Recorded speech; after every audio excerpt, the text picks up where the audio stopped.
कर दिया। हम धन्यवाद देना चाहते हैं। पूरे दुनिया भर में कोरोना का प्रभाव इतना भयंकर रूप से है कि हमें समझ में नहीं आता है क्या करें, और परमेश्वर का उद्देश्य क्या है और परमेश्वर का आपका विचार क्या है। हमारा मनों में कई सवाल उठ जाती है।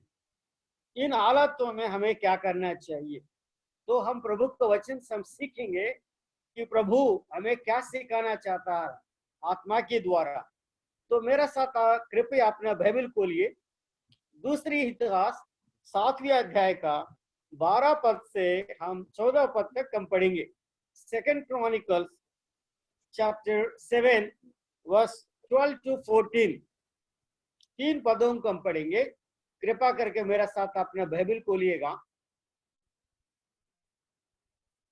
दूसरी इतिहास 7वें अध्याय 12 पद से। तब यहोवा ने रात में उसको दर्शन देकर उससे कहा, मैंने तेरी प्रार्थना सुनी और इस स्थान को ये यज्ञ के भवन के लिए अपनाया है।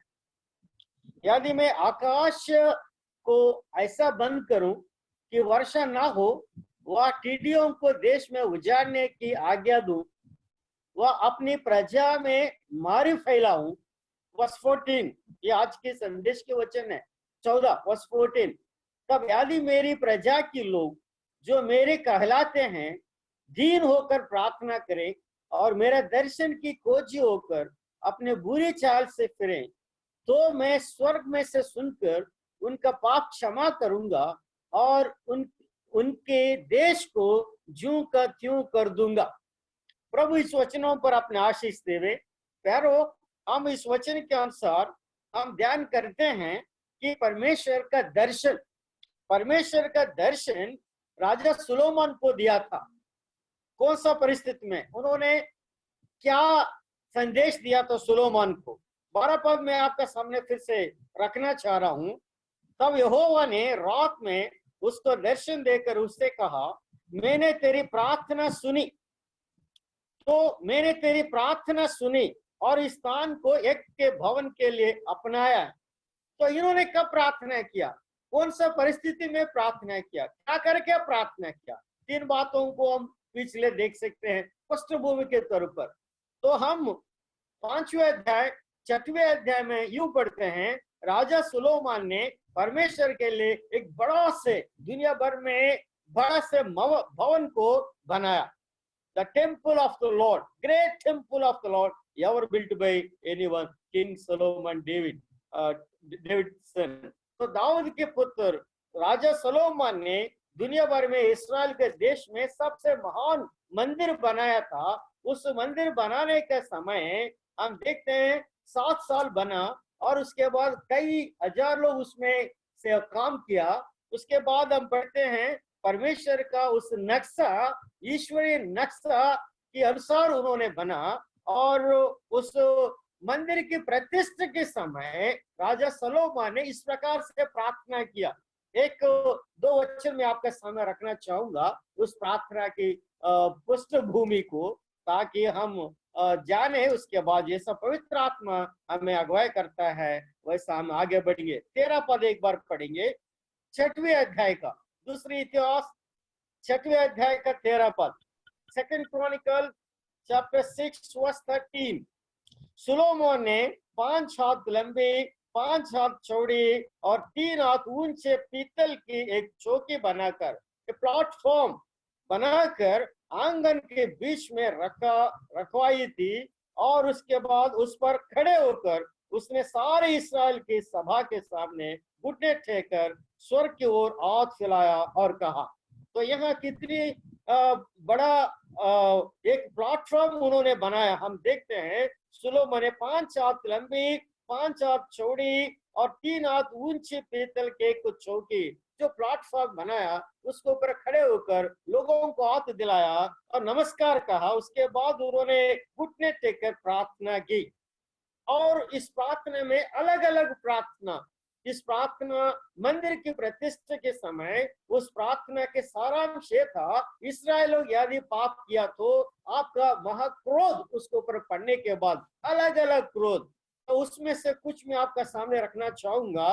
तब उन्होंने यदि हाथ फैलाकर अपना मन फिराकर आपकी ओर, इस यरूशलेम में जो बनाया राजा सलोमन ने उस भवन की ओर हाथ फैलाकर यदि प्रार्थना किया तो आप क्षमा करना, इस प्रकार से उन्होंने प्रार्थना किया। उस प्रार्थना के एक दो शब्द में आपका सामने रखूंगा, उसके बाद अपना भाग में जैसा पवित्र आत्मा अगुवाई करता है हम चलेंगे। तो कृपया करके मेरा साथ अपना बाइबल खोलिएगा, 6वें अध्याय का 28 पद, चैप्टर 6 वर्स 28, सेकंड क्रॉनिकल्स, दूसरी इतिहास 6वें अध्याय का 28 पद।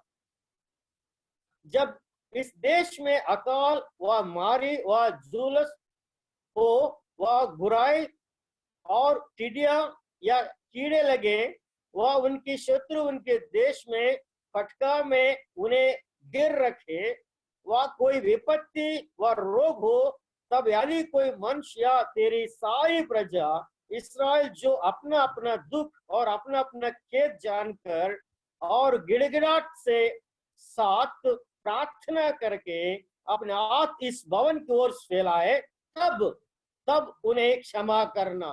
तो यहाँ पर हम देखते हैं अलग अलग प्रकार की बीमारियां, जो भी बीमारी यहाँ पर लिखा है अलग अलग बीमारियां, उसमें हम पढ़ते हैं कि आज दुनिया भर में विपत्ति भी है और उस समय उन्होंने क्या करना चाहिए था ये हम देखते हैं। सारे इस्राएल लोग मन फिराकर उस भवन की ओर प्रार्थना करेंगे, प्रभु उन्हें क्षमा करेगा। अब मंदिर की प्रतिष्ठा के समय प्रभु का दास सलोमन ने जो प्रार्थना की थी, उस प्रार्थना का उत्तर हम 7वें अध्याय 12 पद में हम पढ़ते हैं। ये पृष्ठभूमि के तौर पे मैं आपका सामने रखा था। अब प्यारो हम अपने भाग में चलेंगे, दूसरी इतिहास 7वें अध्याय 12वें पद से, ये हमारा मेन भाग है। मैं पृष्ठभूमि के लिए मैं आपका सामने पिछले वचनों को दिखाया था। चलिए दूसरी इतिहास 7वें अध्याय 12 पद। तब यहोवा ने रात में उसको दर्शन देकर उससे कहा, क्या कहा, और यहाँ परमेश्वर के दर्शन आप मेन हेडिंग बता सकते हैं, लिख सकते हैं कि God's appearing unto king Solomon, परमेश्वर का दर्शन, ये मेन पृष्ठभूमि सब्जेक्ट थी। और आगे हम देखते हैं, मैंने तेरी प्रार्थना सुनी। हमारा परमेश्वर जिसने आकाश और जो कुछ उसमें बनाया, और वो परमेश्वर सृष्टिकर्ता परमेश्वर प्रार्थना सुनने वाले। और मंदिर के समय इन्होंने बलि चढ़ाकर परमेश्वर की मंदिर को परमेश्वर के लिए प्रतिष्ठित किया, तब उन्होंने प्रार्थना किया। उस प्रार्थना परमेश्वर ने सुन लिया और कहता है कि मैंने तेरे प्रार्थना सुनी और इस स्थान को यज्ञ के भवन के लिए अपनाया।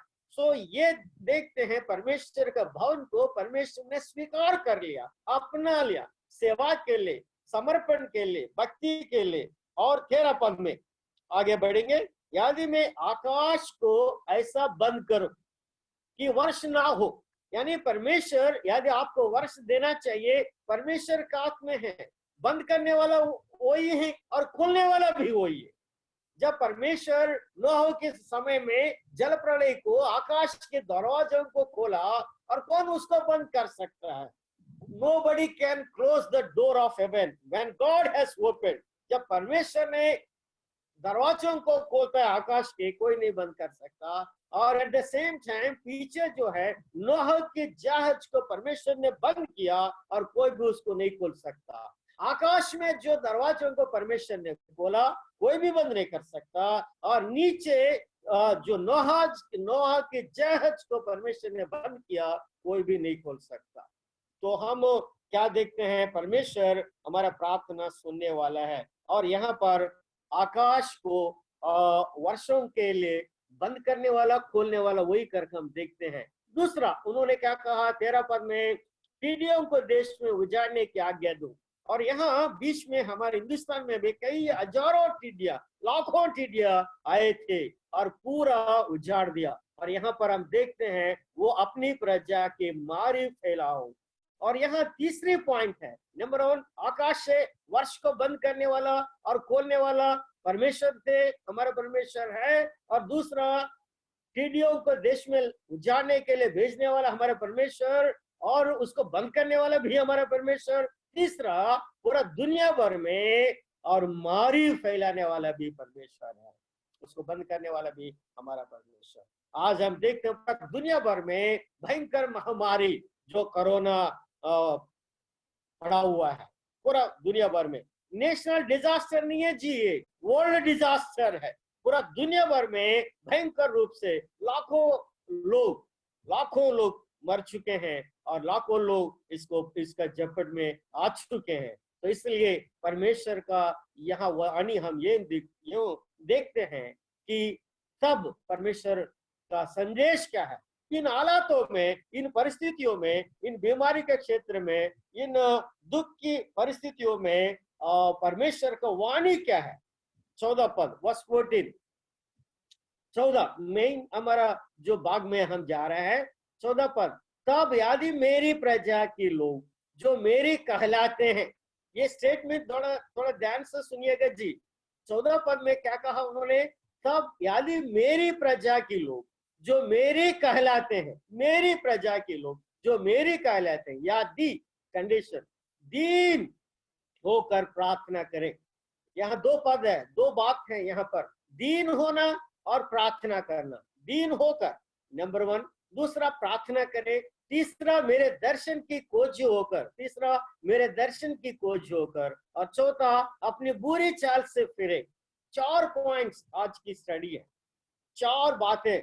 We are going to meditate upon 4 things. Number 1, we need to humble ourselves. परमेश्वर का वाणी राजा सलोमन के द्वारा इस्राएलों के लिए, मेरी प्रजा के लोग जो मेरी कहलाते हैं, इन हालातों में, इन परिस्थितियों में, इन महामारी परिस्थितियों में, इन बीमारियों की परिस्थिति में क्या करे, मेरी प्रजा के लोग जो मेरे कहलाते हैं, दीन होना है। Number 1, we need to humble, they need to humble themselves. Number 1, हमें दीन होना है। नंबर 2, प्रार्थना करें, we need to pray unto God. और तीसरा जो है, मेरे दर्शन की खोज होकर, we need to seek God's face. ये तीसरा पॉइंट। और चौथा, बुरी चाल से फिरे। देखिए यहाँ लिखा है 14 वचन में, अपनी बुरी चाल से फिरे, to turn from their wicked ways. ये चौथा पॉइंट है। ये 4 पॉइंट आज के संदेश हैं, वो इस्राएलों के लिए प्रभु ने जो किया था आज हमारे लिए भी है। क्योंकि 14 वचन प्रारंभ में, तब यदि मेरी प्रजा के लोग जो मेरी कहलाते हैं, इस्राएल लोग चुने हुए लोग हैं, उनकी निज प्रजा है, राजपक्षधारी है, परमेश्वर की निज संपत्ति, परमेश्वर ने उन अन्य जातियों से अलग किया है, उनकी संपत्ति है, उन्होंने छुड़ाया और मिस्र देश से उनको अलग करके और कनान के देश में उनके वायदा किया हुआ देश में पहुंचाया। तो परमेश्वर की निज प्रजा है जो इस्राएल लोग। आज हम भी प्रभु के खून के द्वारा शुद्ध किया गया, साफ किया गया, खरीद लिया गया लोग हैं।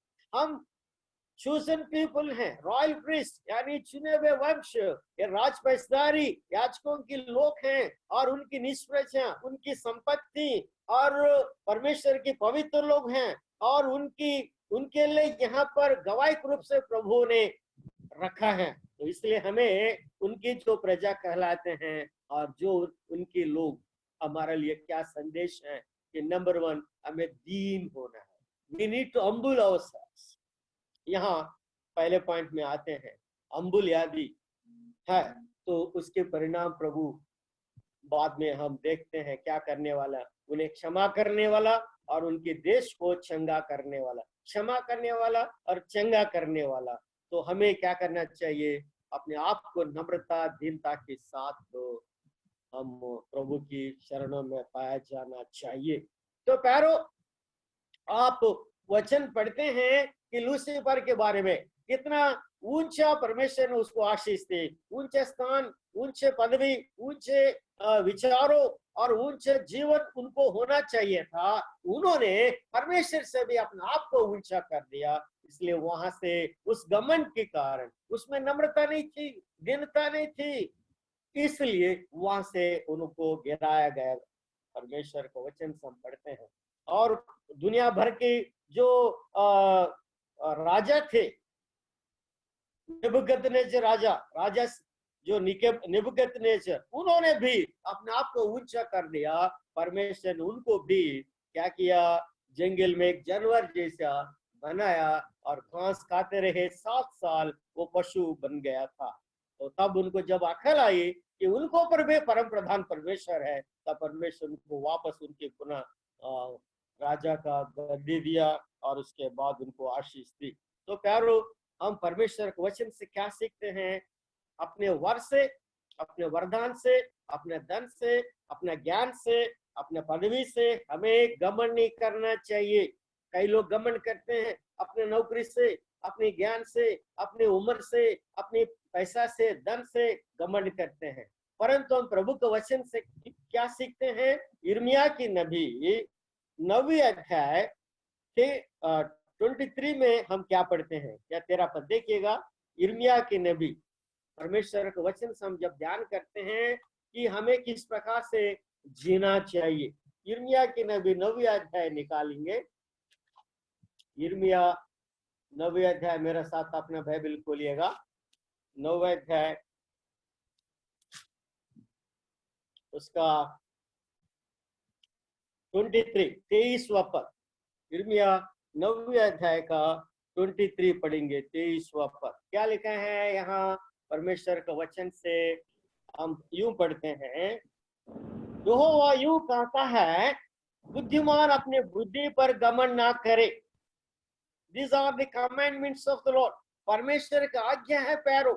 बुद्धिमान, परमेश्वर ने दिया ये बुद्धि, बुद्धिमान अपना बुद्धि पर घमंड ना करे, ना वीर अपनी वीरता पर घमंड करे, ना धनी अपने धन पर घमंड करे। और 24 पद में यूं लिखा है, परंतु जो घमंड करे वो इस बात पर घमंड करे कि वो मुझे जानता और मुझे समझता है कि मैं ही यहोवा हूँ, और जो पृथ्वी पर करुणा, न्याय और धर्म के काम करता है, क्योंकि मैं इन्हें इन बातों से प्रसन्न रहता हूँ। इन बातों से मैं प्रसन्न रहता हूँ। किन बातों से? जो बुद्धिमान अपने बुद्धि पर घमंड नहीं करना चाहिए, तब प्रभु को पसंद है। वीर अपने वीरता को ऊपर घमंड नहीं करना चाहिए, तब प्रभु को पसंद है। और तीसरा, धनी अपना धन पर घमंड नहीं करे, ये बात परमेश्वर से पसंद है। और इनसे बढ़कर परमेश्वर किस में पसंद करता है? जो घमंड करे वो इस बात पर घमंड करे। किस बात पर? कि वो मुझे जानता है और समझता है। परमेश्वर को जानना, समझना, यानी जो मुझे मिला, ये वरदान, ये बुद्धि, ये ज्ञान, ये जो आशीष, ये सब कुछ प्रभु की ओर से मुझे मिला है।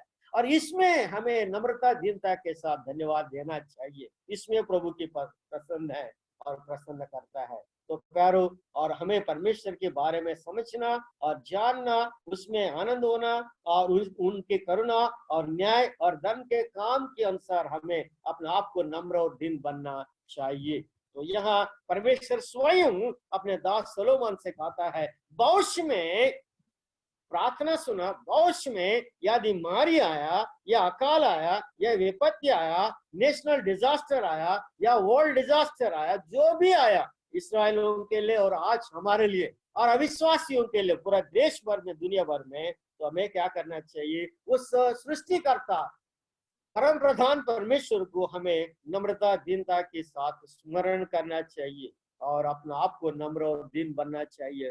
प्यारो, आज दुनिया भर में आपके कारण अनेक प्रकार की समस्या, अनेक प्रकार की बीमारियां, अनेक प्रकार की इस प्रकार की विपत्तियां आती हैं।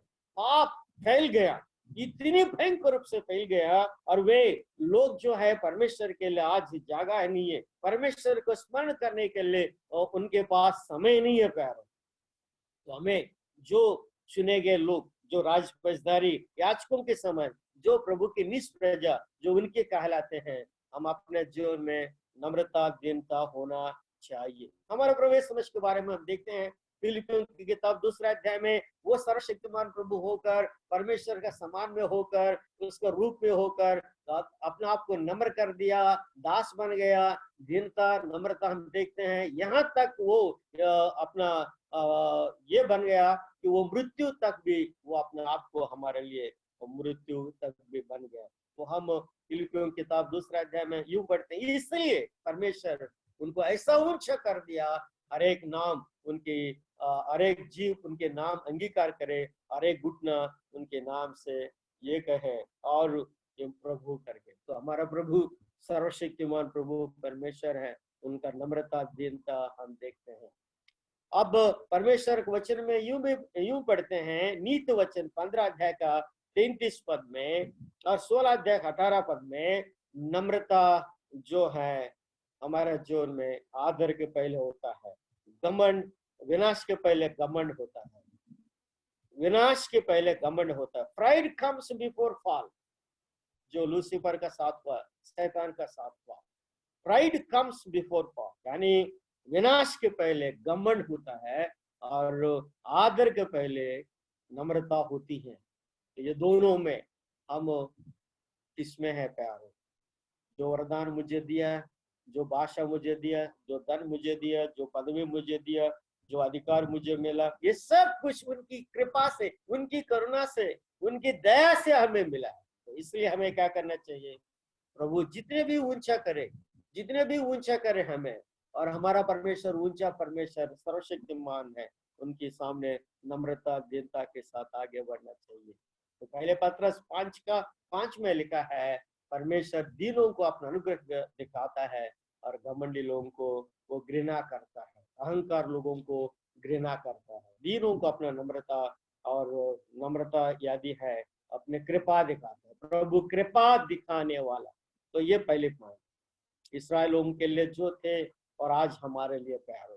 तो हमारा आत्मिक स्थिति में और आर्थिक स्थिति में, शारीरिक स्थिति में हम नम्रता दीनता, मन में नम्र और दीन होना चाहिए। हमारा बातों में, हमारा बोली में, हमारा सेवा में, हमारा प्रार्थना में, हमारा भक्ति में, हमारा आराधना में, हमारा कार्यों में वो देखना चाहिए। नंबर 1। नंबर 2 क्या कहता है? अपने भाग में चलेंगे, दूसरी इतिहास 7वीं अध्याय 14 पद। नंबर 2, तब यदि मेरी प्रजा के लोग जो मेरे कहलाते हैं दीन होकर प्रार्थना करे। सेकंड पॉइंट, प्रार्थना करे। हम प्रार्थना जरूर करते हैं, व्यक्तिगत रूप से प्रार्थना करते हैं, पारिवारिक रूप से प्रार्थना करते हैं, कलिसिया रूप से भी प्रार्थना करते हैं, परंतु हमारा प्रार्थना में जीवन है क्या? प्रार्थना पवित्र आत्मा के साथ है क्या? प्रार्थना शांति का साथ है क्या? प्रार्थना एक परंपरा बन गया, प्रार्थना एक आदत बन गया, प्रार्थना एक आदत की एक परंपरा के अनुसार हम कर रहे हैं, या पवित्र आत्मा का अगुवाई से बड़ी शांत का साथ, समर्पण के साथ और पश्चाताप के दिल से और हमारा आंसू बहाकर दृढ़ मन के साथ हम कर रहे हैं, अपने पापों को, अपने गलतियों को कबूल करते हुए यदि हम प्रार्थना कर रहे हैं, तब वो प्रार्थना सुनी जाएगी। और यहाँ सलोमन ने जो प्रार्थना किया था, प्रभु ने स्वयं कहा, मैंने तेरी प्रार्थना सुनी। और हमारा प्रार्थना कैसे होना चाहिए? मैं एक दो शब्द दानियल के नबी के द्वारा बता के आगे बढ़ना चाहूंगा। कृपा करके मेरा साथ अपना बाइबल खोलिएगा। दानियल की ग्रंथ 9वें अध्याय 3 पदों से कुछ बातों को प्रार्थना करने का तरीका उन्होंने अपने जीवन में जो उतारा और मुझे प्रेरणा मिली, आशीष मिला। 9वें अध्याय 3 पद, दानियल की ग्रंथ 9वें अध्याय 3 पद। कृपा करके अपना बाइबल खोलिएगा, मैं पढ़ रहा हूँ। 9वें अध्याय 3 पद। तब मैं अपना मुख प्रभु परमेश्वर की ओर करके गिड़गिड़ाहट के साथ प्रार्थना करने लगा। एक गिड़गिड़ाहट के साथ, प्रार्थना के साथ, दुख के साथ कबूल करते हुए, क्योंकि प्रभु हमारे दिल जानता है, प्रभु हमारे विचार जानता है, प्रभु हमारा भक्ति जानता है, बोली जानता है, कार्य जानता है, हमारे दिल से भी बड़ा है। और हमारा परमेश्वर स्वर्गीय परमेश्वर है और हमारे विचारों को भी जानता है। इसलिए यहाँ किस प्रकार से उन्होंने प्रार्थना किया? तब मैंने अपने मुख प्रभु का ओर, परमेश्वर को ओर करके गिड़गिड़ाहट के साथ प्रार्थना करने लगा और उपवास कर टाट पहना रखा, रात में बैठकर वरदान मांगने लगा। बस 4 चौथा पद, मैंने अपने परमेश्वर यहोवा से इस प्रकार से प्रार्थना की और पाप को अंगीकार किया। पाप को अंगीकार किया। देखिए दानियल के बारे में हम क्या पढ़ते हैं 6वें अध्याय में, बार बार जिसमें कोई गलती नहीं है, जिसमें कोई कपट नहीं था, वो निर्दोष था, वो पवित्र था, वो विश्वास योग्य था, दानियल के बारे में। परंतु यहाँ क्या पढ़ते हैं, उन्होंने पाप को अंगीकार किया।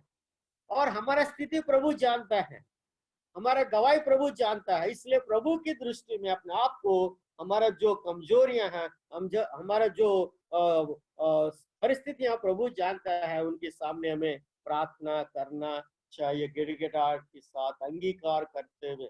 और क्या कहता है, हे प्रभु तो महान और भययोग्य परमेश्वर है, और जो अपने प्रजा अपने प्रेम रखने वाले और आज्ञा मानने वालों के साथ अपने वाचा को पूरा करता और करुणा करता रहता है। और 5वीं पद, हम लोग ने तो पाप, कुटिलता, दुष्टता और बलवा किया है। यहाँ अंगीकार कर रहा है।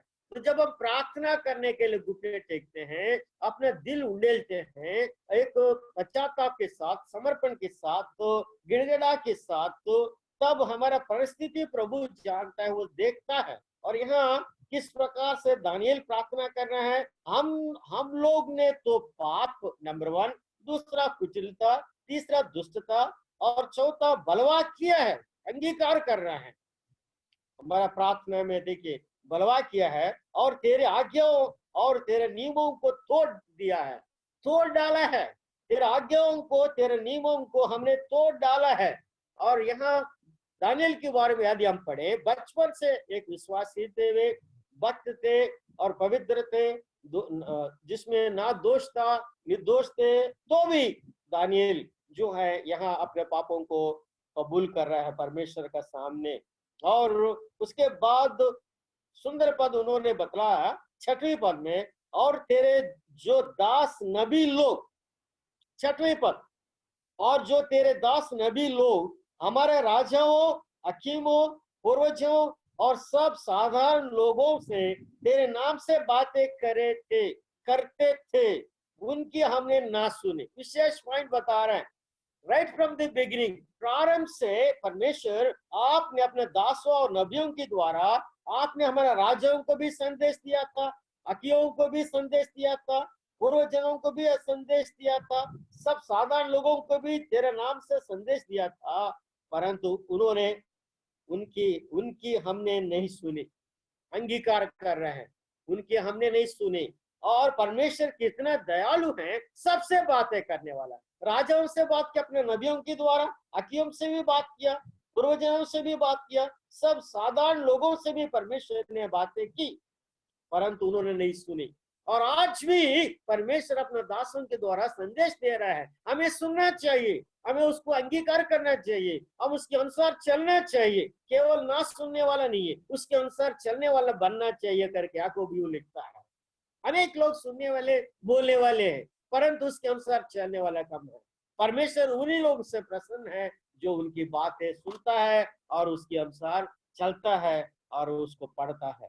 पूरा बाइबल के संदेश यही है, धन्य है वो पुरुष जो भविष्यवाणी वचन को सुनता है और उसको पढ़ता है और उसके अनुसार चलता है। केवल सुनने वाला नहीं है, परंतु उसके अनुसार चलने वाला बनने के लिए प्रभु आज की संदेश है। तो दूसरी पॉइंट है प्रार्थना करना। मेरी प्रजा के लोग जो मेरी कहलाते हैं, वे अपने आप को नंबर होना है।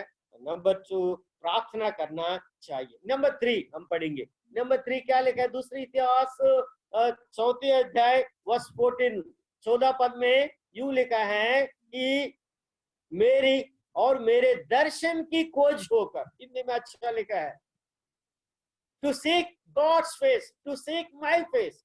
प्रभु कहता है मेरे दर्शन की खोज होकर। इससे हम क्या सीखते हैं, परमेश्वर के दर्शन की खोज होकर होना है। टू सीक गॉड्स फेस, परमेश्वर के दर्शन की खोज। इसमें गंभीर पॉइंट्स है पैरो, परमेश्वर की एट्रीब्यूट्स, यानी परमेश्वर की उसका प्रेम और परमेश्वर की उसकी सामर्थ्य, परमेश्वर की उसकी महिमा, यानी शेखेना ग्लोरी, परमेश्वर की महिमा और परमेश्वर के प्रेम, परमेश्वर का अनुग्रह, परमेश्वर की धार्मिकता, परमेश्वर की पवित्रता, परमेश्वर के कार्य, इन सारे बात जो है द एट्रीब्यूट्स ऑफ गॉड, परमेश्वर सर्वशक्तिमान प्रभु परमेश्वर की गुण जो है खोज होना चाहिए, उनकी दर्शन की खोज। हम अक्सर क्या करते हैं, कोई भी विषय के लिए, चाहे बीमारी परिस्थिति में क्यों ना हो, चाहे जरूरतों की परिस्थिति में क्यों ना हो, हम परमेश्वर के आंख की ओर देखते हैं। We have been habituated to seek God's hand, or we are asked to seek God's face, not the hands. हमेशा हम अक्सर परमेश्वर के हाथों की ओर देखते हैं कुछ प्राप्त करने के लिए प्यारों, परंतु हमें अपने वचन के द्वारा प्रभु हमें प्रेरणा दे रहा है और चिता रहा है और बता रहा है कि हम उसकी चेहरा, उसकी सुंदरता, उसकी मनोहरता, उसके प्रभाव, उसकी महिमा, उसकी उसकी उसकी मुंह की ओर हमें देखना चाहिए। We need to seek God's face. परमेश्वर के दर्शन की खोज होना चाहिए। मैं इन परिस्थितियों में परमेश्वर का वचन से मैं आपका सामने रखना चाहूंगा। आप सब जानते हैं परमेश्वर का वचन, फिर भी मैं आपका सामने रखना चाहूंगा। भजन संहिता 27 के 4 पद एक बार पढ़ेंगे। राजा दाऊद ने लिखा है, क्या लिखा है? भजन संहिता 27 का 4। मुझे बहुत बड़ा अच्छा लगता है वो वचन, क्योंकि वो सुंदर वचन है। परमेश्वर का वचन, परमेश्वर का वचन अपने आत्मा के द्वारा में बताता है। वर्ष 14 पद 4 चैप्टर 27, भजन संहिता 27 वर्ष 4। एक बार मैंने यहोवा से मांगा, एक बार मैंने यहोवा से मांगा है, उसकी यत्न में लगा रहूंगा, उसकी यत्न में लगा रहूंगा हमेशा। उसकी वही है मेरे जिंदगी का मकसद, उसकी की यत्न में लगा रहूंगा कि मैं जीवन भर यहोवा के भवन में रहने पाऊं, जिससे यहोवा की मनोहरता पर दृष्टि लगाए रहूं। देखिए, क्यों वो हमेशा जीवन परमेश्वर के भवन में जीवन भर रहना चाह रहे हैं। दाऊद ने लिखा था आत्मा का अगुवाई से कि वो चाहता है जीवन भर वो परमेश्वर का भवन में, मंदिर में रहना है। जबकि वो भवन नहीं बनाया था, इस वक्त सोलोमन की मंदिर नहीं बनाया था, दाऊद के बेटा सोलोमन ने बनाया। जबकि दाऊद का मनो की विचार था, उनका एक इच्छा था, मनो इच्छा था कि वो मंदिर को बनाए। परमेश्वर ने वो सौभाग्य दाऊद को नहीं दिया, उनके बेटा सोलोमन को दिया। देखिए इनका विचारधारा कि वो चाहता है, मैंने परमेश्वर से यहोवा से एक वर मांगा है, उसकी यत्न में लगा रहूंगा कि मैं जीवन भर यहोवा के भवन में रहने पाऊं। बार बार अनेक बार इन्होंने लिखा है। मैं कोशिश करूंगा आपका सामने इन वचनों को रखने के लिए, जिससे मैं यहोवा के मनोहरता पर दृष्टि लगाओ रहूंगा। तो वो क्यों मंदिर में रहना चाह रहा है? क्योंकि to see the behold the beauty of the Lord, परमेश्वर के मनोहरता, उसकी प्रभाव, उसकी वैभव, उसकी महिमा, उसके प्रताप और उसकी प्रेम और उसके अनुग्रह, उसके धार्मिकता, उसकी पवित्रता, और ये सारे बातों को मनन करने के लिए, to know about the Lord more and more, परमेश्वर के बारे में अधिक से अधिक जानने के लिए वो चाह रहा है। और उन सुंदरता को, जैसा मरिया जो है प्रभु का शरणों में बैठकर लूका सुसमाचार 10वें अध्याय में हम पढ़ते हैं, परमेश्वर को और देखते रहेंगे, तो वैसा हमें परमेश्वर का मनोरथ को हमें देखना चाहिए, to see the, to behold the beauty of the Lord. तो इसलिए मेरे दर्शन की खोज होकर मेरी प्रजा के लोग जो मेरी कहलाते हैं, मेरे दर्शन की खोज होना चाहिए करके बता रहे हैं। और यही वचन जब हम नए नियम में पढ़ते हैं, दमस्क की रोड में जब परमेश्वर यीशु मसीह मैसिया अपने आप को दर्शन दिया था साउल को, या जब साउल था पौलुस को, तब पौलुस जान गया कि मैसिया प्रभु यीशु मसीह करके, तब प्रभु से बोले कि प्रभु, what do you want me to do? आप मुझसे क्या करवाना चाह रहा है, आप मुझसे क्या चाहता है? ये हमारा जीवन में होना चाहिए। हमेशा प्रभु से हम क्या लेते हैं, क्या पाते हैं, क्या मिलते हैं, ये हमेशा हम खोज में होते हैं। प्रभु से हमें क्या मिलता है, क्या पाएंगे, ये हमेशा हमारा खोज में होते हैं। परंतु प्रभु हमें यूं सिखा रहा है कि प्रभु हमें हमसे क्या करवाना चाह रहा है, प्रभु क्या चाहता है हमसे, ये हमें नहीं देखते हैं। तो हमें देखना चाहिए। ये प्रभु का संदेश है। प्रभु इन हालात में, इन परिस्थितियों में आप मुझे क्या करवाना चाह रहा है? What is your will, what is your purpose in my life? मेरा जीवन में आपका उद्देश्य क्या है प्रभु? आपका आपका योजना क्या है? आपका इच्छा क्या है? ये हमें सवाल पूछना चाहिए प्रभु से। तीसरा पॉइंट है मेरे दर्शन की खोज होकर। चौथा पॉइंट मैं आपका सामने रखना चाहूंगा। तो चौथा पॉइंट ये है कि वे अपनी बुरी चाल से फिरे, बुरी चाल से फिरे। यानी ईश्वर के लोग, प्रभु के लोग, अन्य जातियों में साला किया लोग और प्रभु की निज प्रजा में भी बुरी चाल होते हैं क्या? हाँ जी, होते हैं। तो हमारे जीवन में कई प्रकार की शॉर्ट कमिंग्स हैं और कई प्रकार की कमियां हैं, कई प्रकार की गतियां हैं, कई प्रकार की रुकावट है, जिस वजह से हम आत्मिक रूप से आगे नहीं बढ़ पा रहे हैं, प्रभु में आगे नहीं बढ़ पा रहे हैं, हम प्रभु के लिए फल नहीं ला पा रहे हैं, प्रभु का भक्ति में, प्रभु की सेवा में, प्रभु के दर्शन में आगे नहीं बढ़ पा रहा है। जो प्रभु को पसंद है, जो प्रभु की महिमा देते हैं, वो हम नहीं कर पा रहे हैं। इसलिए हमें अपने आप को हमारे जो जीवन के क्षेत्र में जहां पर रुकावट है, जहां पर कमी है, जहां पर हमारा निर्बलता है, all our shortcomings, all our weakness, all our hindrance, we need to take it out. ये सारे बातों को हमें छोड़ना चाहिए। मेरी प्रजा के लोग जो मेरे कहलाते हैं अपने बुरी चाल से फिरे, तो हमें करना चाहिए प्यारो। क्या चीज है जो मुझे, जो प्रभु को पसंद नहीं है? क्या चीज है मुझे जो प्रभु को महिमा नहीं है? क्या चीज है मुझे जो मेरा और प्रभु के बीच में रुकावट है? क्या चीज है मुझे जो मैं आत्मिक रूप से आगे नहीं बढ़ पा रहा हूँ, प्रभु के लिए फल नहीं ला पा रहा हूँ और प्रभु में और विश्वास में, सेवा में, भक्ति में आगे नहीं बढ़ पा रहा हूँ? ये हमें परखना चाहिए प्यारो। तो भजन संहिता 139 में, भजन संहिता 139 में दाऊद यूं प्रार्थना करता है। वो हमारे लिए एक आदर्श की प्रार्थना है। और उसका आखिरी 2 पद पढ़िएगा, भजन संहिता 139 आखिरी 2 पद। इसमें लिखा है, हे ईश्वर मुझे जांच कर जान ले, मुझे परख कर मेरी चिंताओं को जान ले और देख मुझे कोई भी बुरी चाल है कि नहीं। देखिए, वो बुरी चाल उसमें दिखाई नहीं दे रहा है। कभी कभी हमारे जीवन में हमारा बुरी चाल क्या है हमें दिखाई नहीं देता, दूसरों को दिखाई देता। पर सबको दिखाए या ना दिखाए, देखने वाला सबसे खुल्लम कर प्रभु है। प्रभु को खुल्लम खुल्ला वो देख सकता है और वो पाते हैं। और यहाँ लिखा है, और देख कि मुझे कोई भी बुरी चाल है कि नहीं, और अपना अनंत के मार्ग में मेरी अगुवाई कर। तो ये प्रार्थना हमारे जीवन में होना चाहिए। प्रभु टेस्ट में एंड एग्जाम में प्रभु मुझे परख और जांच और मेरे चिताओं को और मेरे दिलों को जान, और यदि कोई मुझे बुरी चाल है और उसको निकाल और अनंत मार्ग में मुझे अगुवाई कर। इस प्रकार की प्रार्थना हमें होना चाहिए प्यारे। तब जाकर क्या करेंगे इस्राएल लोग? बुरी चाल से वे फिरेंगे, तब स्वर्ग से प्रभु क्या करेगा? उन्हें क्षमा करेगा। देखिए उस भाग में दूसरी इतिहास 4 अध्याय का 7वें अध्याय का 4 पद में लिखा है, तब मैं उन्हें क्षमा करूंगा और उस देश को चंगा करूंगा, उस देश को चंगा करूंगा। और प्रभु हमें तब क्षमा करेगा और हमें चंगा करेगा और हमें उनकी महिमा के लिए इस्तेमाल करेगा प्यारो। तब जाकर हम क्या करेंगे? एक बड़ा बदलावट हमको मिलेगी, एक great change, a great revival हमें मिलेगा। तब हमें हमारे जीवन में बदलावट होगी अंग अंग।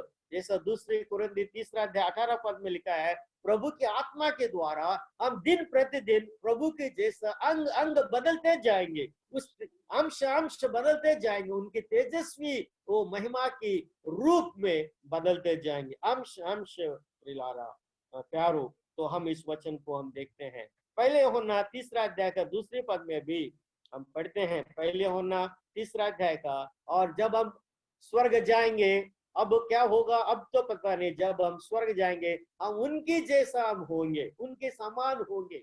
जब हम स्वर्ग में जाएंगे, we will be with him, we will be like unto him.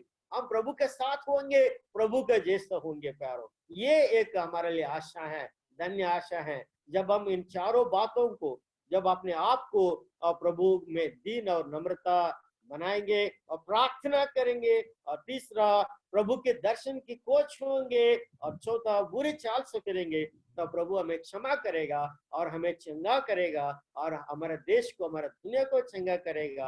अन्य जाति लोग उस सर्वशक्तिमान प्रभु को स्वीकार करेंगे, उद्धार पाएंगे। और हम विश्वासी लोग और इस्राएल लोग के एक पाठ है कि वो चंगा करने वाला, क्षमा करने वाला और हमारे जीवन को एक बड़ी बदलावट लाने वाला, प्रभु के लिए एक महिमा की, आदर्श की, एक उत्तम जीवंत जीवन, मसीह का जीवन हम जिएंगे। और मेरे साथ आपने बाइबल खोलिएगा, फिलिपियों की किताब 3 अध्याय के 21 पद।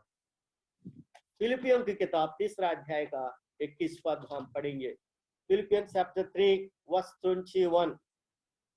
वो अपने शक्ति के उस प्रभाव के अनुसार जिसके द्वारा वो सब वस्तुओं को अपने वश में कर सकता है। इंपॉर्टेंट वचन है, जिसके द्वारा सारी वस्तुओं को, स्वर्ग में क्यों ना हो, पृथ्वी में क्यों ना हो, समुद्र की गहराई में क्यों ना हो, सारे चीज उनकी अंडर है, उनकी कंट्रोल में है, स्टिल उनके वश में है, still he is in control. Corona हो, जो भी है महामारी, प्रभु से बढ़कर नहीं है, प्रभु के अधीन में है। यहाँ लिखा है जिसके द्वारा वो सब वस्तुओं को अपने वश में कर सकता है। इज एबल, वश में कर सकता है। हमारी दीनहीन देह का रूप बदलकर अपनी महिमा के देह के अनुकूल बना देगा। 2 विशेष पॉइंट है। एक, ये सब कुछ उनके कंट्रोल में स्टिल है, अभी भी है, उसके वश में है। और दूसरा, ये हमारा दीनहीन शरीर है, ये जिसमें मांस और लहू भरा हुआ है, ये मिट्टी का शरीर है और विनाश की शरीर है। पर हमारा प्रभु ये दीनहीन शरीर को अपने महिमा की देह के अनुकूल बना देगा। वो प्रोसेस में है प्यारो। इसलिए हमें ये 4 पॉइंट हमें करना चाहिए। अपने आप को नम्र और दीन बनना चाहिए और अपने प्रभु से प्रार्थना करना चाहिए और हम प्रभु की खोज में होना चाहिए। और चौथा, अपनी जो भी रुकावट है, जो भी कमजोरियां, जो भी बुराई है, प्रभु से माफी मांगते हुए छोड़कर उनकी ओर फिरना चाहिए। तब जाकर प्रभु ऐसा आशीष करेगा, ऐसा इस्तेमाल करेगा, चंगा करने वाला, क्षमा करने वाला वो महान परमेश्वर आज भी सारे सृष्टि उसके वश में है। वो हमें अपनी महिमा के लिए इस्तेमाल करने वाला, हमें दिन प्रतिदिन बदलने वाला और अंत में और हमसे कहेगा, well done my good and faithful servant and enter the Joy of my father. यानी वो कहेगा, विश्वास अच्छा और विश्वास योग्य मेरा दास, मेरा पिताजी की उस आनंद में प्रवेश हो जाओ। तो प्यारो, इस वचनों के द्वारा प्रभु हमसे बात करे। यदि आपने प्रभु को ग्रहण किया, निज उद्धार करता प्रभु के रूप से, आप धन्य है। यदि ग्रहण नहीं किया, आज सुंदर समय है, उद्धार का समय है। प्रभु इस मसीह को अपना व्यक्तिगत रूप से उद्धार करता रूप से ग्रहण कीजिए। यदि आप ग्रहण किया, विश्वास के साथ, एक प्रभु के दास के साथ, एक एल्डर के साथ, यदि कलिसिया में है और प्रभु आपको आशीष और करना चाह रहा है, इन चारों बातों के द्वारा प्रभु में नम्र होइए और प्रभु की प्रार्थना कीजिए और प्रभु की खोज में रहिए और बुरे चाल से फिरिए। तब जाकर क्षमा करने वाला, चंगा करने वाला, अधिकांश रूप से दर्शन देकर इस्तेमाल करने वाला सर्वशक्तिमान प्रभु परमेश्वर है। जब प्रभु हमें मिलेगा या जब हम इस संसार छोड़कर चले जाएंगे और कहेंगे appreciation, well done good and faithful my servant, उनकी ओर से हमें प्रशंसा मिलेंगे। तब तक यहाँ इस दुनिया में एक जीवंत मसीह का जीवन जीने के लिए प्रभु हमें सहायता करे। प्रभु इन वचनों के द्वारा आशीष करे। मैं भाई विजय राज वहाँ की कलिसिया को धन्यवाद देना चाहता हूँ इस सुंदर समय के लिए। प्रभु आप सबको आशीष करे। जय मसीह। Thank you brother so much. Really we are blessed.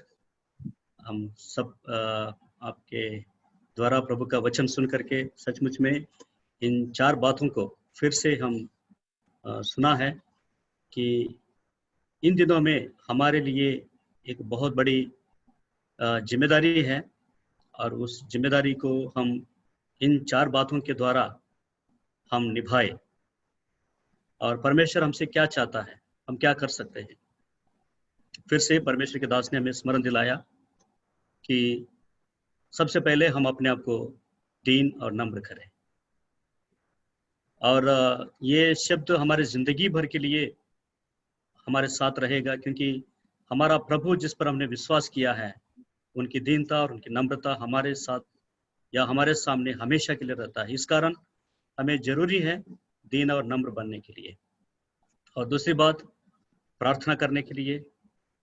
और तीसरी बात, प्रभु को ढूंढे, प्रभु की खोज करें और उनके विशेष गुणों के बारे में प्रभु यीशु दास ने वर्णन किया है। उनके विशेष गुण, उनकी पवित्रता, उनका प्रेम, उनकी दया, अनुग्रह, और इन सब बातों की खोज करते हैं कि सचमुच में हमारा परमेश्वर दयालु और अनुग्रहकारी परमेश्वर है। कि हम यही खोज करते हैं कि क्योंकि इन दिनों में ये वचन हमारे सामने बार बार आ रहा है कि हम अपने आप को दीन करें, हम प्रार्थना करें। हम सोच रहे हैं कि कितना दिन हम प्रार्थना करेंगे। अभी 3 महीने से ज़्यादा हो गया, लॉकडाउन में हम बैठे हैं, और कितना देर तक हम प्रार्थना करते रहेंगे, और कितना और दीन और नम्र करे। परमेश्वर कब दया करेगा, परमेश्वर कब अनुग्रह करेगा, ऐसे सवाल जो है हमारे मन में आते रहते हैं। तो घर में भी जब ये बात होती है, मैं कहता हूँ जो हमारी बात आती है कि प्रभु जल्दी जल्दी काम करे, लेकिन इतने दिनों तक हम प्रभु की, क्या इतने साल हो गया, क्या हम मानते थे उनकी बात? हम इतने सालों से हम उनकी बात नहीं मान रहे थे, तो हमारी बात झट से माने प्रभु, है ना? 2-3 महीने हम थक गए प्रार्थना कर करके, तो प्रभु कब करेगा ना ये काम? तो प्रभु का समय है, आपका काम है, आपकी जिम्मेदारी है, आपको करना ही है। मेरे लोग, ये स्ट्रेस दिया परमेश्वर के दास ने, मेरे लोग, हम आप परमेश्वर के लोग हैं, तो हमारी जिम्मेदारी है कि हम दीन और नम्र करें। कितना देर तक करना है तो करना ही करना है, कितना